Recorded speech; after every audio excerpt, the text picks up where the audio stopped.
Astăzi am venit în sfârșit la zoo pentru că este frumos. Nu am la dispoziție decât vreo 3-4 ore pentru că apoi mă duc chiar la dentist. Dar a fost așa ceva involuntar. Am făcut cu mașina cam 13 minute. N-a fost chiar așa aglomerat, dar e destul de ciudat drumul ăsta pe aici. Sper să nu plouă. Pe aplicația aceea de vreme arăta că nu plouă, da. În fine, însă este aglomerat, deci nu mă așteptam să fie atât de aglomerat și atât de multe mașini. Da, este joi astăzi, deci după mine, chiar dacă e săptămâna aceea cu Paștele, tot mă gândeam că va fi mult mai liber. Așa că am parcat-o undeva aici, sper să fie ok mașina. Acum o să merg să vedem cât costă biletul și ce și cum.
Am intrat la zoo, sunt aici în fața la tigru siberian, dar nu știu exact unde e tigrul nostru. E micuț zoo ăsta, sunt tot 12 lei intrarea. V-am pus acolo la intrare prețurile, dar unii erau foarte vivaci, însă nu e mare zoo ăsta. Înțeles că într-o oră îl străbați față de cel din Sibiu.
Ca un urs, ceilalți doi dormeau. Marea majoritate animalelor sunt la siestă, la prânz, dar v-am zis că am venit așa dintr-un impuls. Văd că acesta e vivace, însă geamurile astea nu prea îmi plac mie.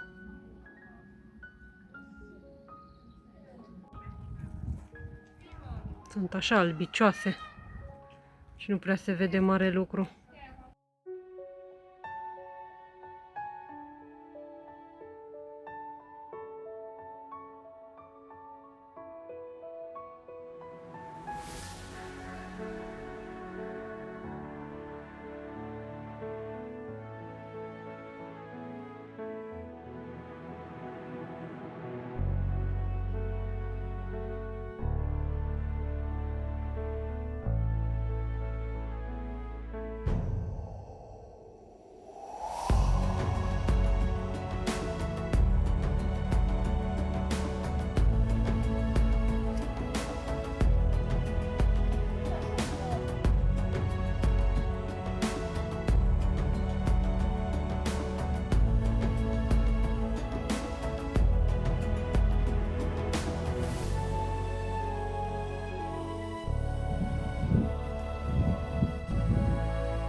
Aici cred că fac ceva construcții.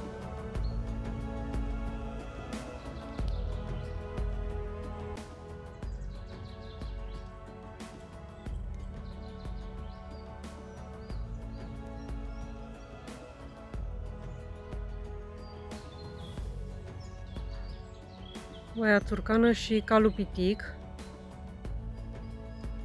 Poneu, cred că e asta.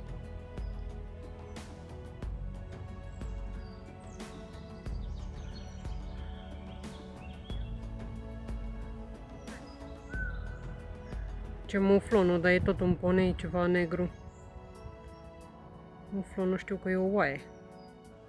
Au apărut țânțarii aia de mici tigri, de mușcă de nebunești. Dar nu sunt prea multe animaluri aici. Și la Zoo Sibiu sunt plăcuțele astea și traduse. Aici nimic. De-abia scriu în română. Se vede că e zoo mai micuț.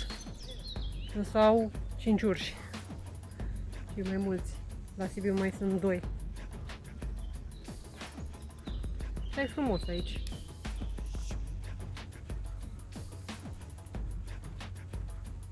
Știu că o să am parte de mult hate, că foarte multă lume urăște grădini zoologice, dar eu v-am spus părerea mea. Oricum sunt multe animale pe cale de dispariție, așa că, din păcate, grădini zoologice sunt necesare, dar ar fi fain să fie așa ca în safariurile acelea africane și să fie animalele libere, însă bineînțeles că n-ai cum să lași ursul cu un cal sau cu oi, că le face zob. Da, cine știe, poate în vreun viitor. Asta este.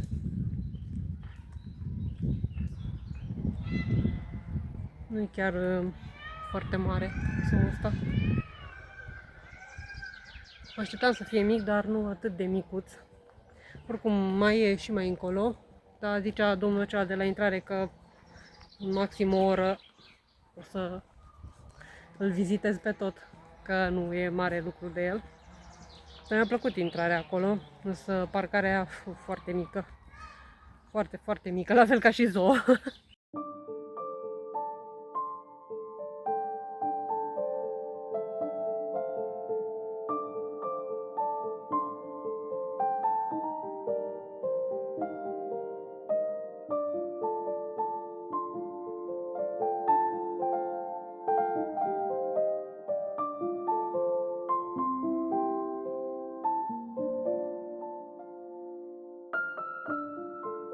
Nu știu cât vedeți, așa că o să vă citesc ce scrie aici. Zice: animal sub tratament veterinar, mascul de tigru siberian, ajuns la vârsta la care numărul de ani începe să spună cuvântul, născut în anul 2001, deci are 24 de ani. Acest animal începe să aibă probleme specifice asociate cu vârsta înaintată, cum ar fi încetinirea metabolismului, care duce în timp la pierderi în greutate și la perioade mai scurte de activitate fizică, afecțiuni osteoarticulare, al căror efect se traduce printr-un ritm mai lent al deplasării și la preferință accentuată pentru poziții care permit animalului să se odihnească. Este veteranul nostru carnivor. Doarme și geamurile nu sunt chiar cele mai curate, așa că nu se vede absolut nimic. Dar, aici sunt 3 urși.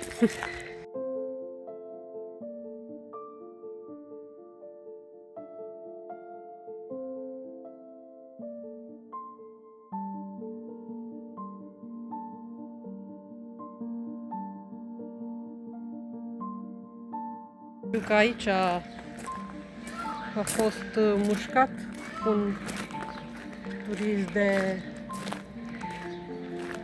vreo panteră, oriceva. De asta sunt foarte multe garduri de protecție. Câte 2-3 rânduri de garduri. Gard electric. Și tot asta este grădina celor 3 urși.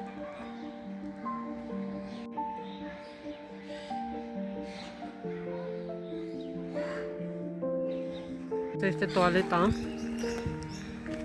Zice ursul asiatic tibetan, gulerat, dar nu cred că mai e.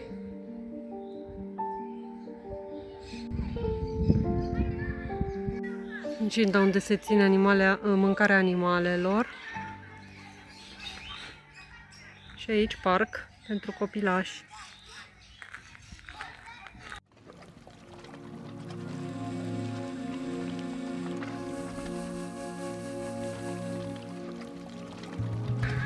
Nu știu ce carnivore sunt.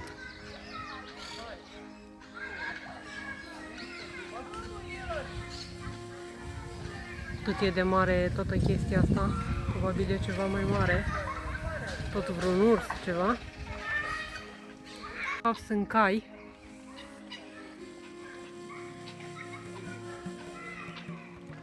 Hai, de e plin de tigru platanului, cred că o să fiu ciupită toată. Aici sunt ceva bibilici, găini pitice, găina pitică. Nu, mama, nu vă speriați. Nu, mama.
Șarpele boa.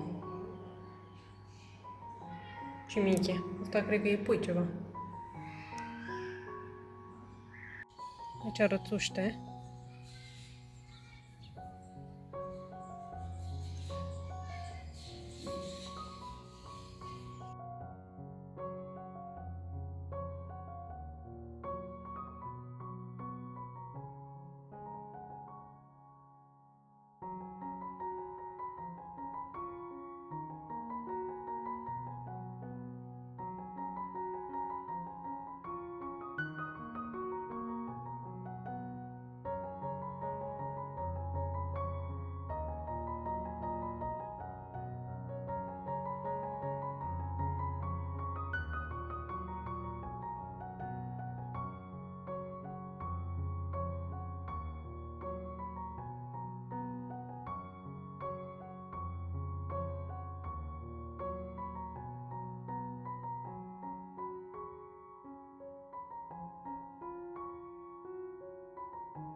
Rectific, nu un turist, ci un îngrijitor a fost omorât de tigru, cred că de acela pe care l-am văzut, pentru că nu s-a asigurat. Dar, din păcate, nu există nici conexiune de internet aici, de niciun fel, însă grădina are 12 hectare, foarte puțin, 70 de animale, dar am văzut că foarte multe căsuțe sunt în lucru, deci...